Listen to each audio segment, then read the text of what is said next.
the African Transformation Movement, the United African Transformation, and the National Colored Congress. We want to salute the people of South Africa who have rejected the former liberation movement that has enjoyed political power for the last 30 years. Today, that era has come to an end. It is beyond doubt that the former liberation movement failed to turn the political power into economic power.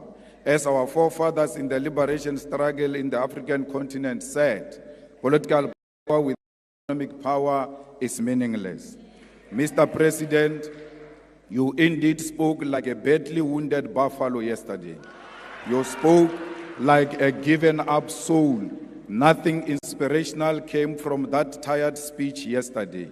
You didn't speak like a person who declined electoral support with 17% to less than 50%. How on earth do you repeat a Sona speech that made you lose elections? You were saying to South Africans yesterday, in so many ways, that you learned nothing out of these historic elections to an extent that you want to continue business as usual.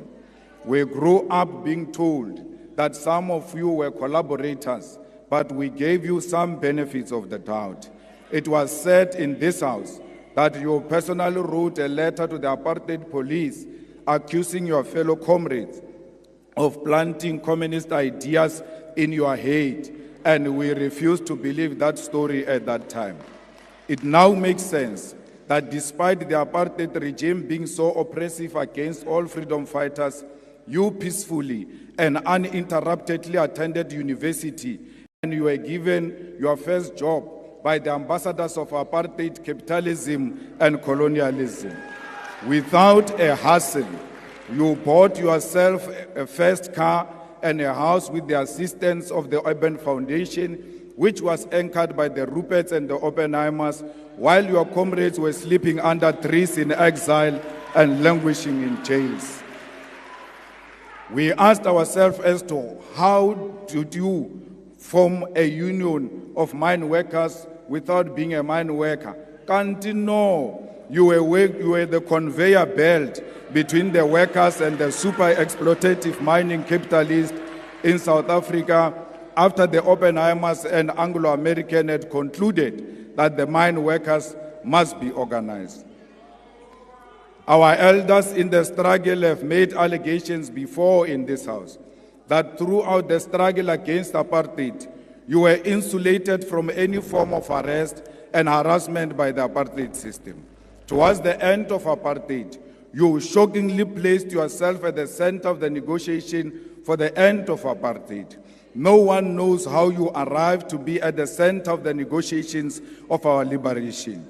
It now explains as to why so many compromises and capitulations were made, leading to a situation where economic power remained in the hands of the white minority. Malema, can you take a seat? There's an order by the Deputy Chief Whip.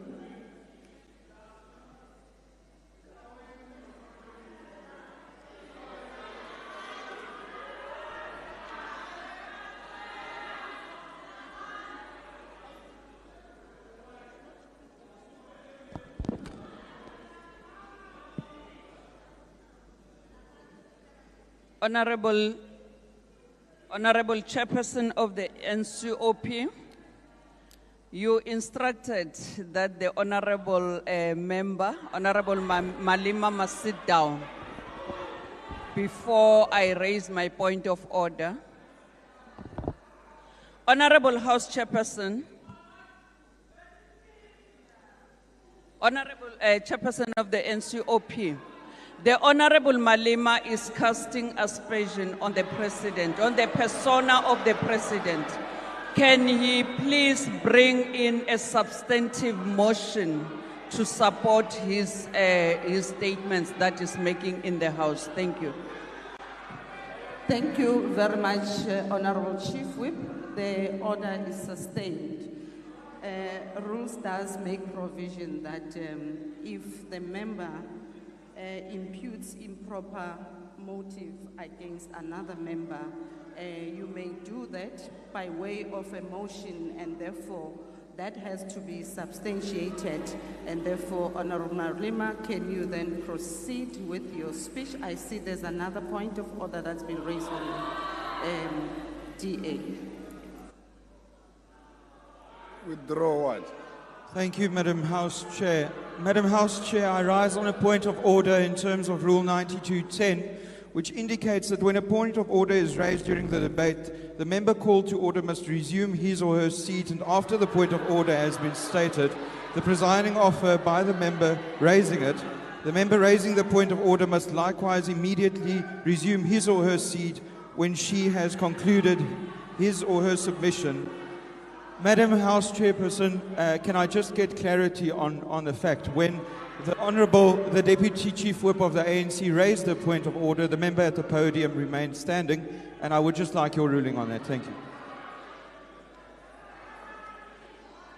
Honorable Malema, we have requested that you take your seat, but despite that, you did. Thank you very much.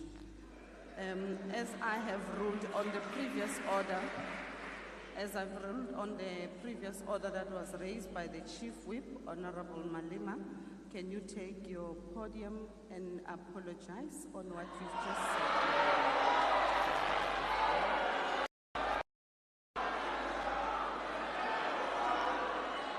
The order of the I must apologize for not sitting down.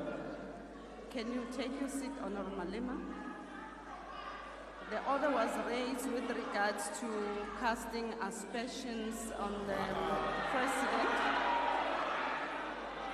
Can I be allowed time, honorable members? I will then allow you space. Order, honorable members. The order was raised with regards to the honorable member casting aspersions on the President, and accordingly, honorable members, can you please take your seat? I have not recognized you, Honorable Shibambo. Can you please take your seat? I have not concluded.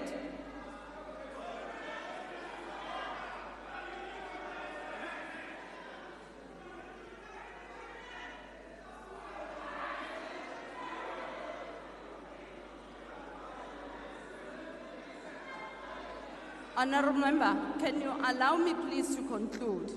Honorable Malema, you can take the podium, but please, can you please withdraw, or rather not repeat what you have said earlier on as you proceed with your speech? Honorable members, please, can you? Honorable members, honorable members. Honorable Malema, can you sit down? Honorable Shibambo.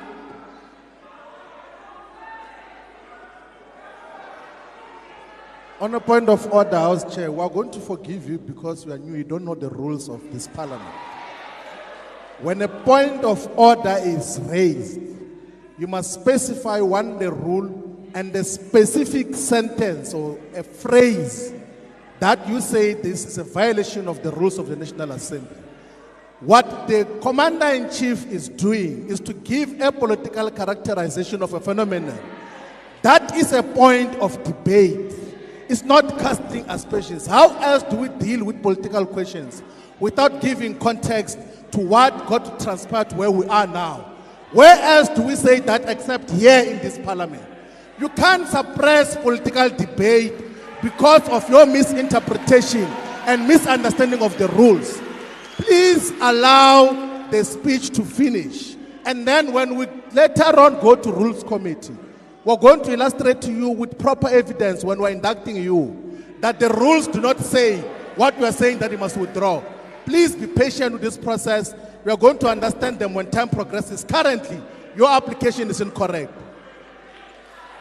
Thank you, Honorable Shibambo. Honorable members, Rule 53 makes provision that if a member makes personal reflection on the member's integrity that are equally offensive or damaging, which cannot be necessarily be substantiated, Therefore, that should be done by a way of a motion so that a member can substantiate what he's been saying. At this point in time, Honorable Malema has cast aspersion against the president, which needs to be substantiated accordingly, and therefore the order remains sustainable. Honorable Malema, as you proceed with your debate, can you kindly refrain from making such aspersion? Thank you very much. You may proceed. I must proceed.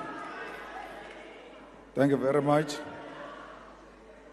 It now explains as to why so many compromises and capitulations were made, leading to a situation where economic power remained in the hands of the white minority, leaving black people with meaningless political power. We can today confirm that it was pure infiltration by forces of darkness. When it was clear President Mandela is not going to make you the first deputy president of the democratically elected South African government in 1994, you threw tantrums and even boycotted his inauguration. The same President Mandela you asked us to celebrate yesterday, you missed the historic moment to do so in 1994 because of personal aggrandizement. Like many people in South Africa, I stood here in this house and said we will give you the benefit of the doubt, believing that the allegations against you of being a collaborator might not be true. I will tell why I'm giving you this personal account. It is necessitated by your activities, actions, and decisions over the past weeks since the electoral defeat of the former liberation movement, which demonstrated clearly that in the battle against neo-apartheid and neo-colonialism, you chose the side of the oppressor like you did in the past, yet pretending to be with us, the oppressed people. Why will the apartheid beneficiaries say that among all black political leaders, you are the only one they can work with, to an extent that you are called a better black with a better accent, and you believe them over us?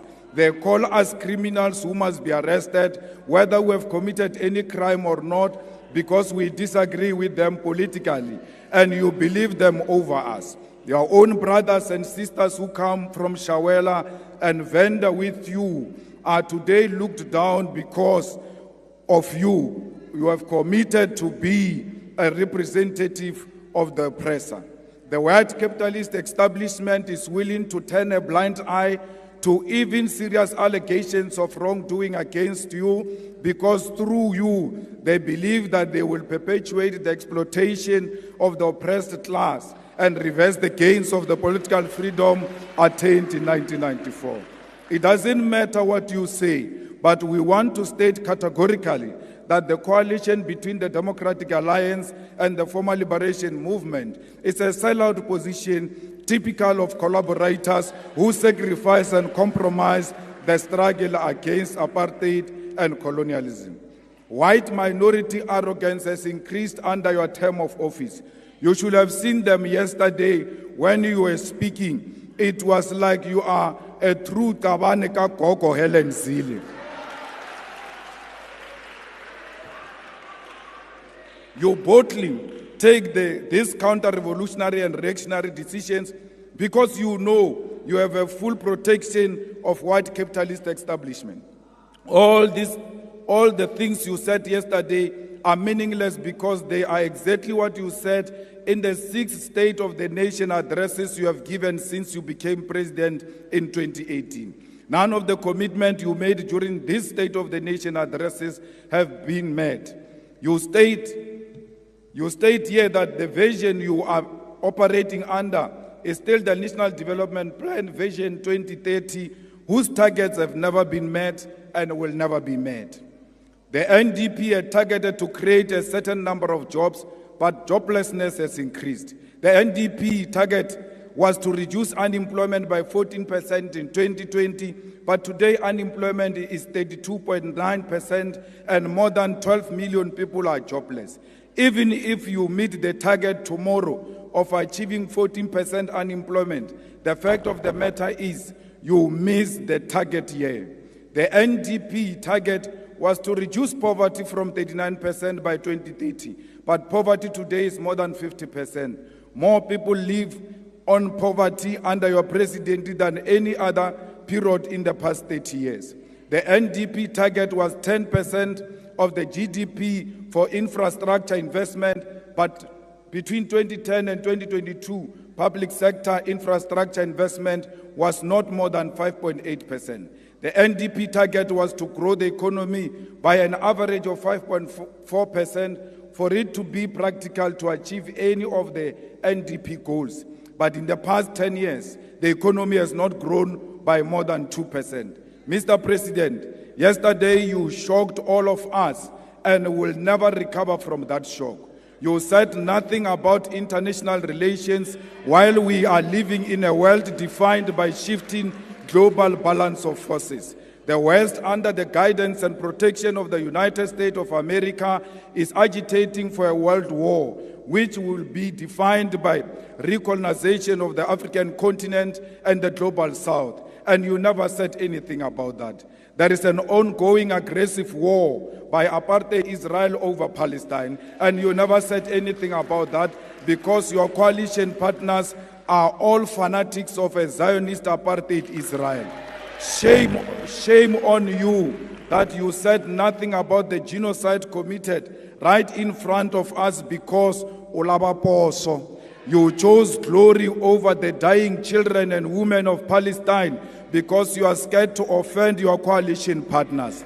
President Mandela, a close friend of President Arafat, who you said we must celebrate yesterday, should be turning in his grave.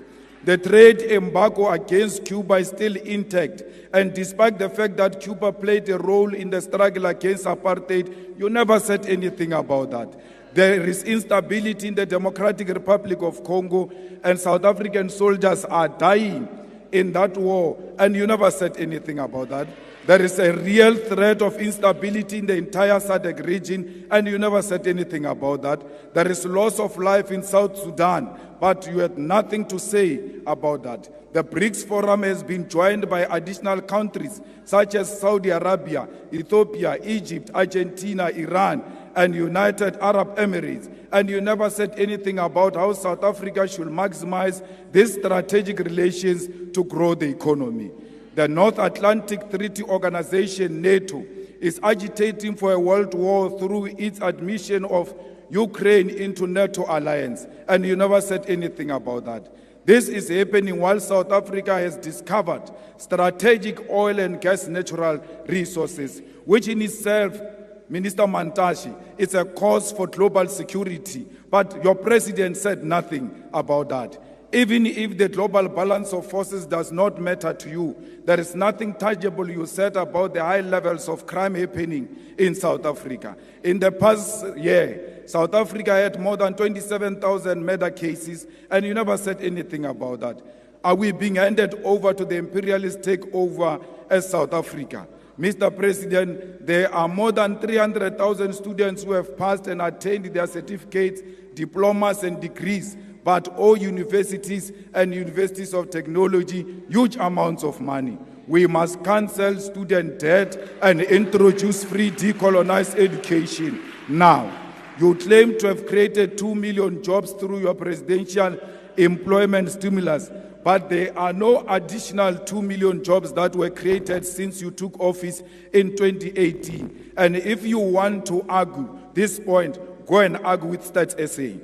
Another issue we need to highlight is that Kusile Power Station added an additional 800 megawatt into national grid 2 weeks ago. You never mentioned anything about that. Instead, you chose to mention 256 megawatt of unreliable energy by independent power producers, which was plugged into the grid in the Northwest Province.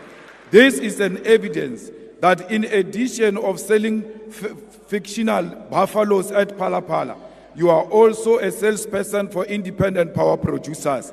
These independent power producers were at the center of why South Africa experienced perennial load shedding for years until 2 months before the elections. The land which our people desperately needed for human settlement, agriculture, public service, and business was left in the hands of the oppressors.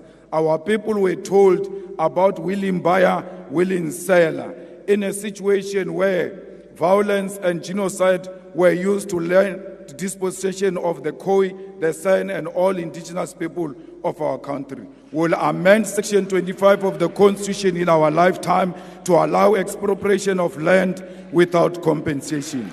South Africa, our country is being traded. We, the progressive forces, need to constitute an alternative radical agenda. Let us do everything in our power to rescue our country from being traded on a silver platter. We call on all workers' movement, civil society, religious leaders, and traditional leaders to reject this grand coalition led by DA under the pretense of the so-called government of national unity. We, as the EFF, will not form part of a factional and a decoy of the so-called national dialogue, which happens after the government has already committed budgets and programs to this agenda. We are not in the business of talk shows. We are in an agenda to realize through economic emancipation of our people, and no matter what it takes, we will never associate with the collaborators and the sellout agenda of the establishment. Erekele botse nonyana phaku ebia le tiye a re tshushike maru a utla bosele motho wa o ba le matric wo a sankang a ba subjected to a peer review comes here and calls us VBS looters. I understand the mind of a rat will not comprehend that is actually sitting with VBS looters themselves in the government of national unity.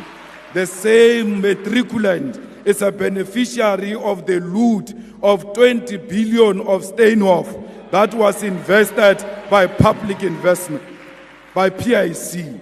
No amount of nonsensical threats of arrest can silence us. Not even death can silence us, because Mama Winnie Madikizela Mandela's voice has multiplied. Ours is a generational mission. We shall overcome. Victory is certain. We want to tell you now, your days are numbered. Thank you very much.